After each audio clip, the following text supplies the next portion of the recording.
Halo, Assalamualaikum warahmatullahi wabarakatuh. Perkenalkan, nama saya Ariska Nur Alfia dari program studi ekonomi pembangunan dengan NIM 2133050. Di sini saya akan menyampaikan hasil penelitian saya sebagai berikut. Ya, saya akan menjelaskan tentang uji hasil dari penelitian. Di sini saya akan menguji normalitas data, terus multikolonaritas, heteroskedasitas, dan autokorelasi. Nah, di sini saya share. Nah, di sini ada beberapa data yang sudah saya masukkan ke dalam aplikasi SPSS. Nah, ini untuk X, kita masuk ke variabel view. Untuk S1-nya, itu adalah UMKM. Dan untuk S2-nya sendiri adalah meningkatkan pendapatan perekonomian masyarakat.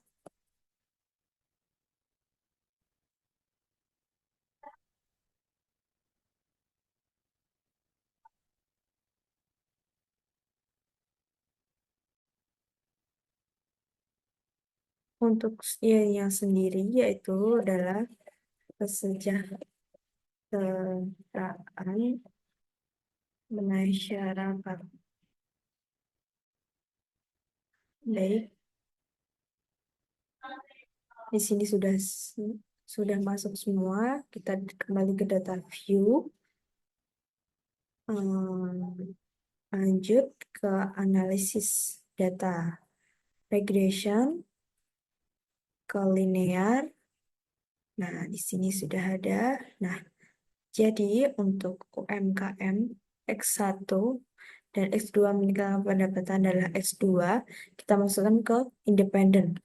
Dan untuk dependennya adalah kesejahteraan masyarakat. Oke, untuk statistik sendiri, kita centang modified dan koordinatnya diagnosa seperti ini. Oke, continue. Untuk plot sendiri, nah untuk sheet kita masukkan ke Y, dan untuk Z-breed kita masukkan ke X. Nah, kita centang histogram, availability, continue. Untuk set, kita centang yang understand this. Ini, continue. Oke, baik. Nah, di sini ada hasil dari uji normalitas. Lanjut, kita uji lagi ke analis. Nah, analis dan ke non-parametric trace dan lagi dialogs. Dan di sini masuk ke dalam one sample. Oke. Setelah itu understand. Nah, ini kita masukkan ke dalam tes variabel.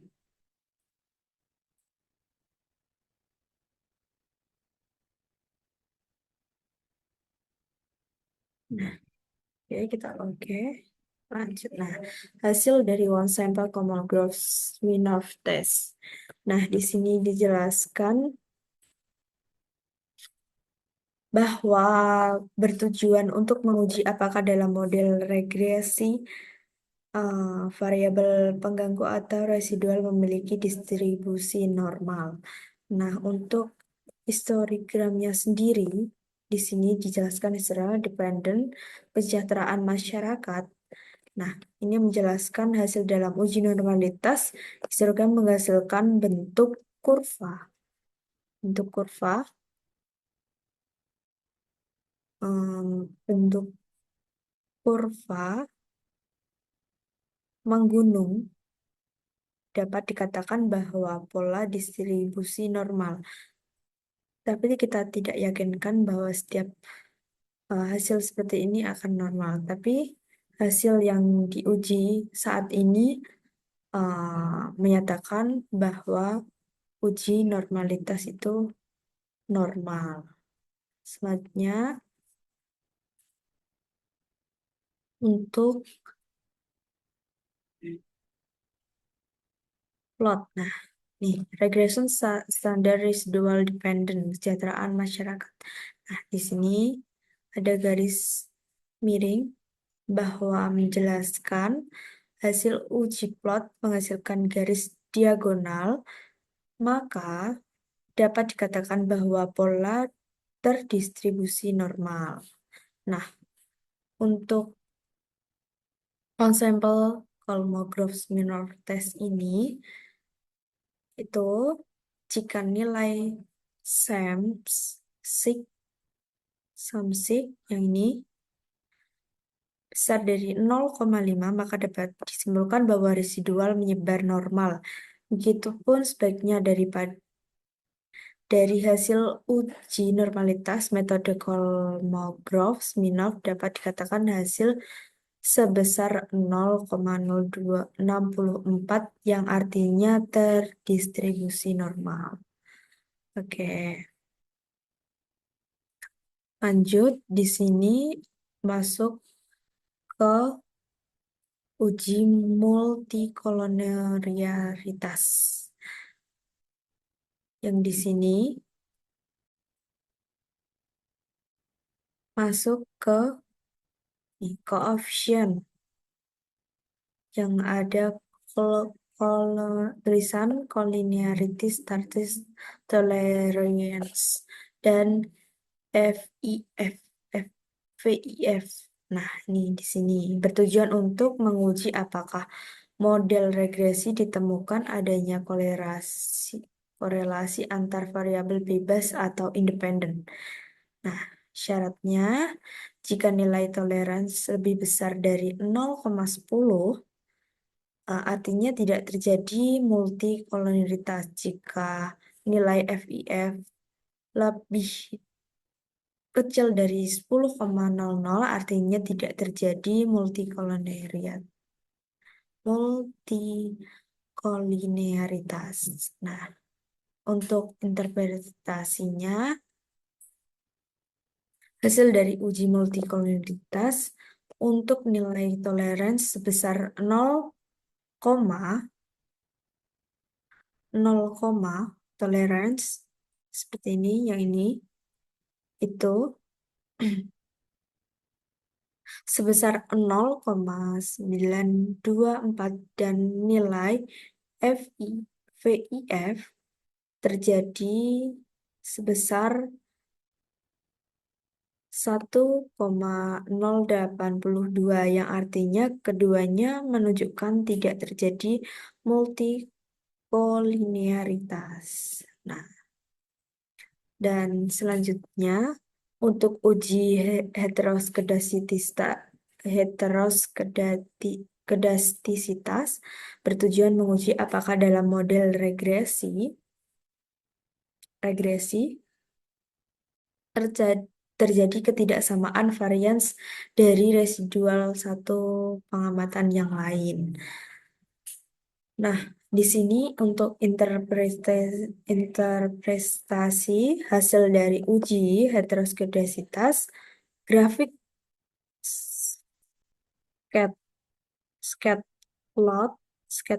scatter plot memperlihatkan bahwa titik-titik penyebar secara acak serta terbesar baik di atas maupun di bawah pada angka 0 pada sumbu Y yang artinya tidak terjadi heteroskedastisitas pada model regresi sehingga model regresi layak dipakai. Seperti itu. Jika titik-titik yang berada di sini itu menyebar, maka sehingga model regresi layak dipakai. Seperti itu. Lanjut untuk ke uji autokorelasi. Nah, di sini masih ada, maaf, masih diuji heteroskedasitas, interpretasi,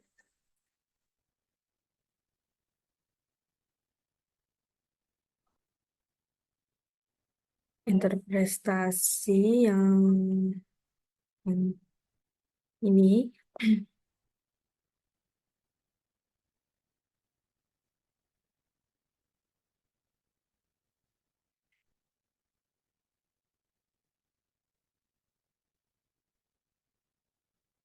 Nah, yang ini.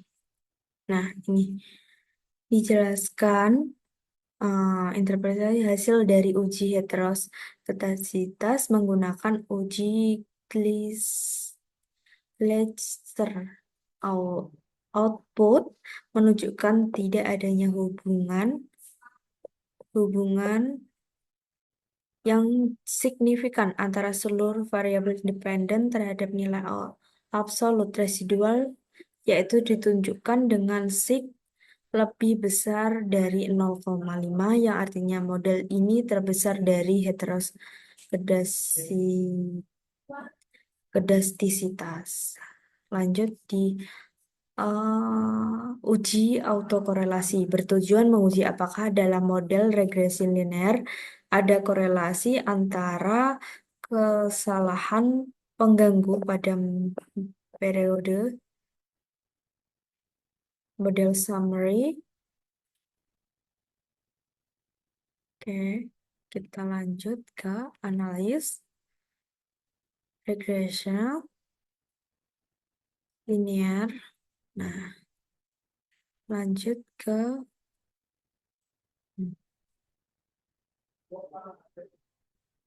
Nah, di sini kita hilangkan collinearity diagnosis, ini kita hilangkan, dan di sini kita centang-centang. Oke, Derby Watson.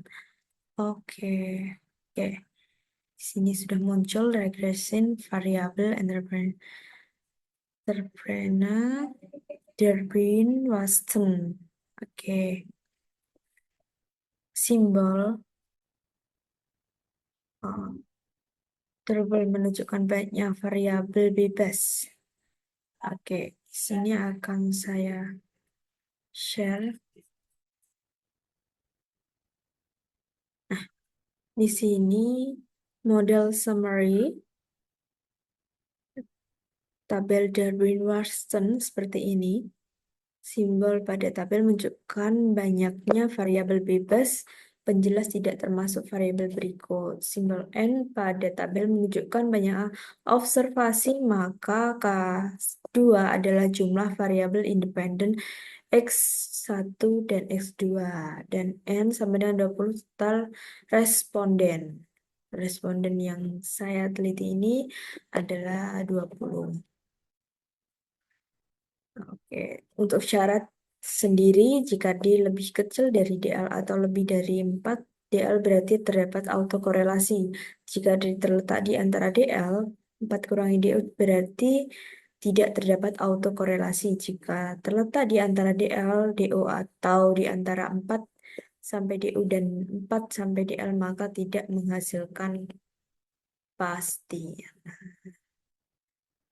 Dan di sini interpretasi berdasarkan tabel DL 1,1004 dan DU 1,5367 berdasarkan tabel pembanding. Nilai DU sama dengan 1,5367 dan 4 sama kurangi DU sama dengan 2,4633.